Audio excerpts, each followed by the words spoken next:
La Réunion, c'est un patatoïde assez hostile parce que c'est quand même très montagneux. Et pour aller de Saint-Denis, la capitale, à Saint-Pierre, on pouvait mettre 2 heures, 2 heures et demie. Ce qui veut dire que ça coupait aussi l'île en deux, puis qu'ils ont imaginé à un moment de faire 2 départements, comme la Corse. Et puis, ils ont eu un type formidable qui s'appelle Paul Vergès, qui avait une vision un peu prospective du développement de son île, et qui a eu le culot de monter un projet qu'on a appelé la route des tamarins. Un tamarin, c'est un arbre qui pousse à une certaine altitude. Voilà, ce projet a été géré par le conseil général, enfin la région, avec l'appui de tout le monde. Bon côté de la Réunion, c'est quand on s'y met tous. Et puis ça a été alloti, et voilà, c'est un projet d'1,5 milliard qui a fait que aujourd'hui, ce qu'on mettait 2 heures et demie à faire avant, on peut le faire en 25 minutes. Donc ça a considérablement changé le profil économique de la Réunion. Quand je suis arrivé il y a 20 ans, il y avait 750 000 personnes, je crois qu'il doit être pas loin de 900 000. Donc l'île se développe parce qu'on peut aussi communiquer. Donc je reviens un tout petit peu, désolé de vous tanner un peu avec la Réunion, c'est toujours gênant quand on parle du voisin chez quelqu'un. Mais je trouve que c'est un sacré modèle de culot et de développement. Et donc ici, avec certains amis, en déjeunant le midi, je gribouillais sur les nappes de restaurants, une autoroute au milieu de la Martinique. Et certains m'ont dit, tu devrais essayer de faire un peu mieux, je sais pas, fais-nous un bout de PowerPoint, quelque chose. Donc j'ai avancé un peu sur le sujet. Alors j'avance à titre personnel, pas à titre du groupe que je représente. Assez vite, quand on dessine ça au milieu de la Martinique, qui ressemble un peu à une feuille, si on fait une colonne vertébrale au milieu, certains l'ont appelé comme ça, je pense à Paul Borouillou, on peut l'appeler comme on veut. En tout cas, quand on peut irriguer au milieu de la Martinique un moyen de communication, et qui après, avec des barreaux de liaison, pour utiliser un langage routier ou autoroutier, va desservir l'ensemble des communes, on peut imaginer de complètement décoincer toutes les communes. On pourrait habiter le Lorrain et travailler au Marin en 25 minutes le matin d'autoroute. Ça change complètement à la fois la vie des gens, et on peut renvoyer les gens dans les communes. Et puis, sur le plan du développement, on peut aussi faire autre chose, c'est que les bateaux peuvent facilement monter dans des bus et faire le tour de l'île dans la journée. On sait que les escales sont d'une journée. Donc si on peut arriver à mettre les gens sur une autoroute pour aller faire la tournée des romeries, ça peut avoir un intérêt. Voilà. Et on peut aussi, le Grand Saint-Pierre, il y a certains avaient des idées sur le Grand Saint-Pierre. Bon, si on a un projet qu'on chiffre au doigt mouillé à 1 milliard d'euros, s'il faut mettre 50 ou 100 millions sur Saint-Pierre pour le relooker, le retraiter, peut-être faire une deuxième entrée maritime pour l'île, pour les paquebots à Saint-Pierre. Je veux dire, quand on commence à tirer sur la pelote, assez vite, les gens, en tout cas que j'ai croisés, ça leur faisait un peu briller les yeux, ça donnait envie. Donc on m'a demandé de venir raconter mon histoire ici, je suis très heureux de pouvoir le faire. J'espère que vous n'allez pas tous me jeter des pierres, parce que j'ai des écolos dans la salle aussi qui sont pas forcément emballés. En tout cas, ce que je peux vous dire, c'est que ces gros projets comme ça, certains me disent, mais Philippe, c'est pas possible, tu te rends compte, il faut 30 ans. Alors, comme je bouge pas mal, puis je fais partie d'un groupe qui est quand même un peu gros, j'ai eu la curiosité d'aller visiter... Vinci, pour ceux qui n'ont pas entendu. D'aller visiter la LGV qui a été faite en métropole, la ligne Tours-Bordeaux. 400 km de voie ferrée, avec un rayon de braquage d'un TGV de 50 km. On a traversé 4 ou 5 départements, un écolo tous les 3 km, une église, une chapelle... Et quand j'ai visité le projet, j'ai demandé au chef de projet, je dis mais je m'en foutais des bulldozers et tout ça, je dis mais comment t'as fait pour passer ton projet? Il me dit c'est pas dur, les gens ils sont là, tu peux pas les enlever, les écologistes sont là, tu peux pas les enlever. Et donc on les met, comme disait tout à l'heure M. Bébito Deschaumes, on les met au tout début du projet, on les prend en compte, on prend en compte l'ensemble des données et on les prend en compte dans la conception du projet. Alors juste pour préciser aussi qu'il y a un budget, enfin finalement in fine sur les 8 milliards du projet, à peu près 400 millions qui ont été consacrés à l'environnement. Pour revenir au projet d'ici, l'estimation qu'on peut faire, c'est à peu près 25 millions d'euros le kilomètre. Donc si on fait 40-50 kilomètres, ça fait un projet autour de 1 milliard. La Réunion a obtenu de l'État pour la route, le viaduc actuel, 800 millions d'euros. Donc revenons en Martinique. Si on dit qu'on a un projet de 1 milliard et qu'on s'est trouvé 500-600 millions d'euros dans la poche de l'État ou de l'Europe. On est d'accord on est sur des projets structurants. Il y a des fonds Juncker qui ont été positionnés, il y a des fonds d'État, il y a des emprunts Caisse des dépôts sur 40 ans. On pourrait ramener peut-être l'addition pour la Martinique, pour le pays, à 400 millions. 400 millions sur 40 ans avec des prêts infra, caisse des dépôts, ça fait 10 millions d'euros par an. Donc quand on part du milliard, ça fait peur. Quand on commence à le diviser, on se dit que c'est peut-être jouable, c'est peut-être possible. Donc après, voilà un peu les grandes données que je peux vous donner. Pour la LGV, les coûts? Alors la LGV, c'est Tours-Bordeaux, et ça permet maintenant de faire Paris-Bordeaux en 2h05, et ça fait exploser Bordeaux. C'est-à-dire qu'il y a plein de Parisiens aujourd'hui qui achètent des appartements à Bordeaux, parce qu'on pourrait presque travailler à Bordeaux et vivre et dormir à Paris, ou le contraire. Donc demander aux gens qui sont sur Bordeaux, ça explose. Et pour la LGV, donc ils ont vraiment associé les parties prenantes environnementales jusqu'à penser... la LGV, on a eu jusqu'à 1000 notaires qui bossaient pour nous, parce qu'il s'agissait tout le long de faire des acquisitions foncières. Alors l'État était un peu passé avant en faisant déjà des pré-réservations, mais c'est colossal le travail qui a été fait, c'est ahurissant.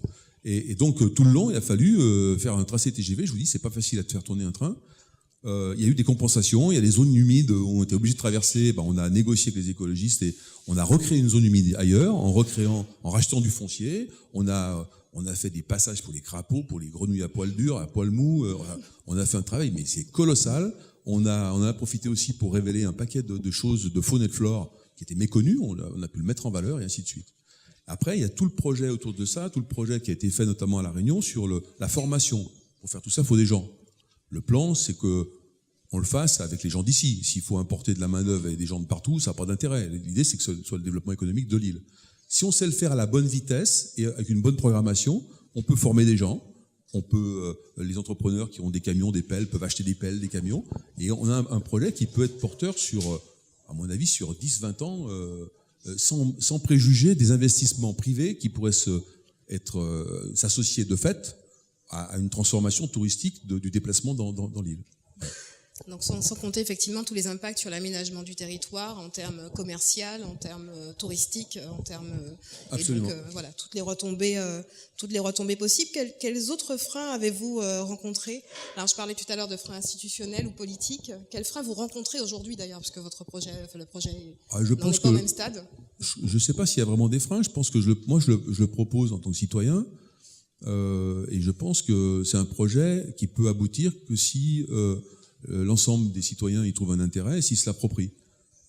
Après, à La Réunion, c'est Paul Vergès qui a porté un projet politique, donc il y avait un porteur fort, mais qui a partagé assez facilement l'intérêt, parce que le commun des mortels comprenait bien son intérêt. Si quelqu'un est intéressé, j'ai des reportages sur Paul Vergès ou sur les gens de La Réunion qui disent qu'est-ce que ça a changé pour vous la route à aujourd'hui. Voilà, on a des témoignages, on a plein de choses, et surtout on a un modèle. Donc on est beaucoup moins, on va dire, mal reçu par l'État aujourd'hui de demander ça, quand on voit ce qui a pu être donné dans un cousin réunionnais, un dôme réunionnais, quoi. Donc moi je pense que c'est bancable, c'est faisable. Après, il y a un schéma routier, il y a un schéma de développement, il y a des SCOT, c'est quand même lourd, hein, ça se fait pas comme ça, mais après c'est où la population s'approprie et le pousse avec des politiques qui s'approprient aussi, voilà, ou alors dans 30 ans... on en reparlera. Je voulais compléter ce que Philippe Grand a dit, parce que il a présenté un projet qui a tout son intérêt, mais il y a un certain nombre de personnes ici qui savent que je ne partage pas trop ce projet. Mais au-delà de ça, je pense qu'il faut si on veut penser à l'aménagement du territoire, il faut plusieurs solutions pour que nos décideurs et que tous ensemble on puisse adhérer à quelque chose pleinement. Et je pense qu'entre ce que Philippe propose de dorsale, il y a un projet sur lequel on avait travaillé il y a quelques années qui était celui du renforcement des axes actuels pour en fait relier entre eux les pôles de centralité que sont Sainte-Marie, la 5e commune, François, Marin, Fort-de-France, etc. Ça représentait un investissement qui était à peu près de l'équivalent, c'est-à-dire du milliard, mais avec une vocation qui n'est pas une vocation autoroutière ou routière, mais une vocation de site propre. Et donc de faire en sorte que les déplacements, parce que c'est la question fondamentale, elle est là pour les gens, que les déplacements puissent être assurés dans des délais qui sont raisonnables, avec des heures précises, parce que le transport se passe en site propre. Et dans l'exemple que Philippe donnait tout à l'heure, il parlait du TGV Bordeaux. on est sur des projets de transport en commun qui, eux, effectivement, vont bénéficier de financements spécifiques aujourd'hui et beaucoup plus favorables. Ça me paraît d'autant plus important qu'aujourd'hui, construire de nouvelles routes aussi importantes, certes, il y a une question d'investissement qui va être équivalent à ce que je propose, mais il y a une question d'entretien et de maintenance derrière. Parce qu'on ne va pas démolir les anciennes routes quand on en crée une aussi importante.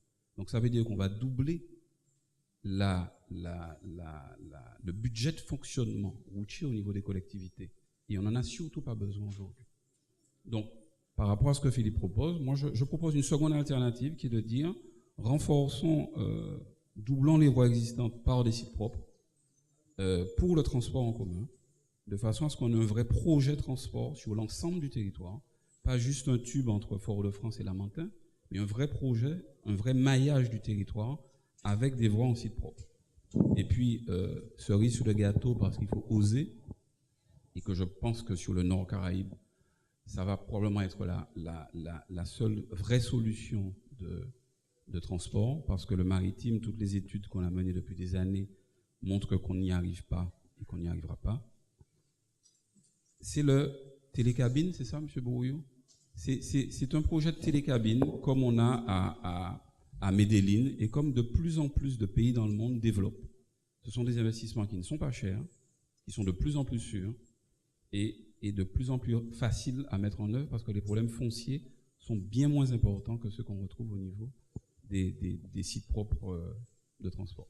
Voilà. Merci. Monsieur Grand, vous voulez répondre? Allô? Oui. Alors, sur un sujet comme ça, on est dans des choix après qui sont des choix politiques. Moi, je pense que le transport collectif a du sens et que le transport individuel a aussi du sens. Et que demain, on aura des voitures qui vont nous conduire toutes seules. Mais je pense que là, on est sur des postures politiques après, j'ai envie de dire, mais au sens premier du terme. Je pense que le transport individuel et l'individu, on ne peut pas le détacher, à mon avis. On ne peut pas être tous collectifs. Je pense qu'il faut opter pour des solutions mixtes. Si on fait une autoroute, on peut très bien mettre un TCSP à pneus dessus, ça ne pose pas de problème. On peut gérer ça. Après, où je rejoins un petit peu Philippe a dit là-dessus, c'est qu'il y a aussi un schéma, et je crois qu'il y a une étude qui est en cours à la CTM d'analyse du réseau routier. Et je peux comprendre que ça n'a pas été fait depuis 1987. Moi, je ne suis pas sur une doctrine à tout prix d'autoroute, je dis simplement qu'il faut pouvoir se déplacer d'un endroit à un autre. Et que le tout collectif, pour moi, c'est une connerie, parce qu'on a tous besoin d'avoir notre individualité. On voit bien les voitures de demain, elles seront électriques. On parlait tout à l'heure d'EDF.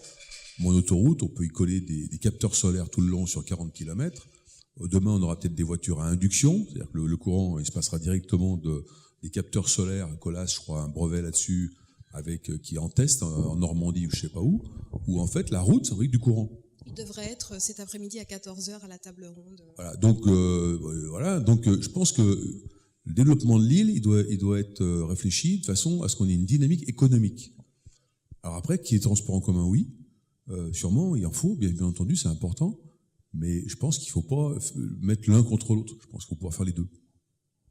Juste pour vous dire deux choses. Le premier, c'est que le projet, vous avez dit tout à l'heure, le projet dont je suis porteur, je ne porterai pas grand-chose tout seul, donc il faut, si les gens le veulent, il faut qu'ils le portent, qu'il se l'approprient.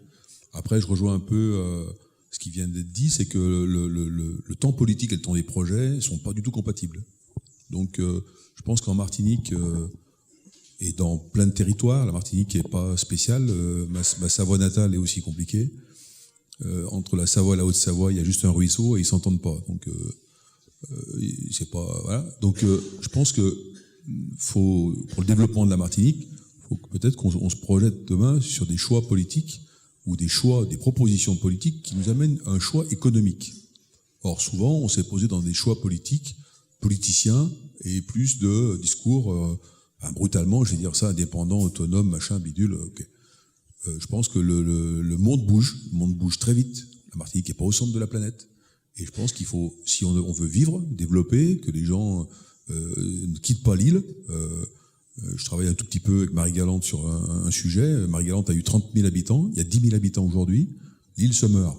Bon, on ne va pas catastropher à ce point-là, mais je pense qu'il où on pousse nos politiques à nous apporter des choix économiques qui nous permettent de nous projeter, ou alors on restera dans une politique de village. Voilà.